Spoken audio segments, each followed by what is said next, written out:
Back to my channel Meenachari creations. ఈరోజు video వచ్చేసి ప్రెగ్నెన్సీలో ఉన్నప్పుడు ఏంటంటే మామూలుగా ఇది చాలామంది అడిగిన డౌట్ అనమాట. ఇది 1 వీక్ బ్యాక్ నేను వీడియో చేసినప్పుడు అప్పుడు వచ్చిన కామెంట్ ఇది. సో దాని గురించి ఈరోజు వీడియోలో మనం క్లియర్గా తెలుసుకుందాం. సో ఇంకా లేట్ చేయకుండా వీడియోలోకి అయితే వెళ్దాం మనము. సో ప్రెగ్నెన్సీలో ఏంటంటే మామూలుగా యూరిన్ పాస్ చేసిన తర్వాత బాగా స్టమక్ పెయిన్ అనేది వస్తూ ఉంటుంది.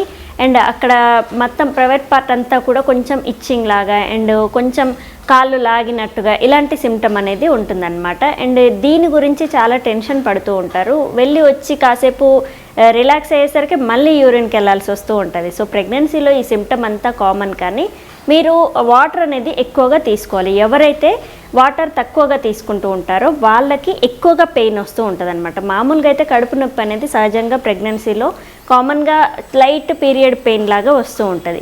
కానీ యూరిన్ పాస్ చేసిన తర్వాత ఎక్కువగా వస్తూ ఉందంటే కొంచెం వాటర్ అనేది కొంచెం చల్లదనం ఎక్కువ అవుతుంది. ఇప్పుడు వాతావరణం చల్లగా అవుతుంది కాబట్టి వాటర్ అనేవి ఎక్కువగా తీసుకుంటూ ఉండము. అండ్ ఎన్ని తక్కువ వాటర్ తీసుకున్నా యూరిన్కి మాటిమాటికి వెళ్ళాల్సి వస్తూ ఉంటుంది. సో ప్రెగ్నెన్సీలో యూరిన్కి మాటిమాటికి వెళ్ళడం కామన్, కానీ ఈ పెయిన్ అనేది మీరు వాటర్ తక్కువగా తీసుకోవడం వల్ల వస్తూ ఉంటుంది. అండ్ యూరిన్ పాస్ చేసేటప్పుడు కూడా మీరు ఇండియన్ టాయిలెట్ యూస్ చేయొద్దు. వెస్టర్న్ టాయిలెట్ అయితే బెస్ట్. ఒకవేళ ఇండియన్దే అయితే మాత్రం మీరు జస్ట్ లైట్గా బెండ్ అవ్వడం మంచిది. 3rd మంత్ 4th మంత్ తర్వాత నుంచి జస్ట్ బెండ్ అయ్యి యూరిన్ పాస్ చేస్తే ఇలాంటి పెయిన్ సిమ్టమ్ అనేది ఉండదన్నమాట. ఈ కాళ్ళు లాగడం, దాని తర్వాత కడుపు నొప్పి రావడం ఇలాంటి సిమ్టమ్ అయితే ఉండదు.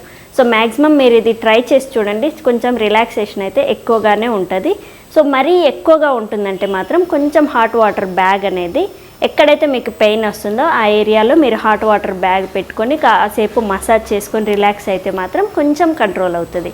కానీ ఏది ఏమైనా మీరు 2 జాగ్రత్తలు అయితే ప్రెగ్నెన్సీలో ఖచ్చితంగా తీసుకోవాలి. డెలివరీ అయిన దాకా కూడా ఈ ట్రిక్స్ అనేవి మీకు యూజ్ అవుతాయి. అది జస్ట్ వాటర్ ఎక్కువగా తీసుకోవడం అండ్ బెండ్ అయ్యి యూరిన్ పాస్ చేయడం అనమాట. లేదంటే వెస్టర్న్ టాయిలెట్ యూస్ చేయడం. ఇండియన్ టాయిలెట్ అనేది మరీ కింది కూర్చొని లేసేసరికి మన బరువు అంతా కూడా బిడ్డ మీద దాని తర్వాత పొట్ట మీద పడుతూ ఉంటుంది.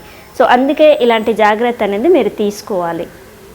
ఖచ్చితంగా ప్రెగ్నెన్సీలో ఉన్నప్పుడు ఈ జాగ్రత్త తీసుకుంటే మీకు ఇలాంటి పెయిన్ రాదు అండ్ రిలాక్స్ అవుతారు. మాటిమాటికి యూరిన్కి వెళ్ళాలన్నా కానీ మీకు బద్ధకం అనిపించకుండా కొంచెం వెళ్ళాలి అన్నట్టు అనిపిస్తూ ఉంటుంది. మరి కూర్చొని లేస్తే మాత్రం కొంచెం ఇబ్బంది అవుతుంది. సో ఇది ఇంత డీటెయిల్గా చెప్పాల్సి వస్తుంది ఎందుకంటే చాలామంది సఫర్ అవుతున్నారు దీని గురించి. దాని గురించే ఈరోజు ఈ వీడియో అనేది ఇంత క్లియర్గా ఎక్స్ప్లెయిన్ చేస్తున్నాను.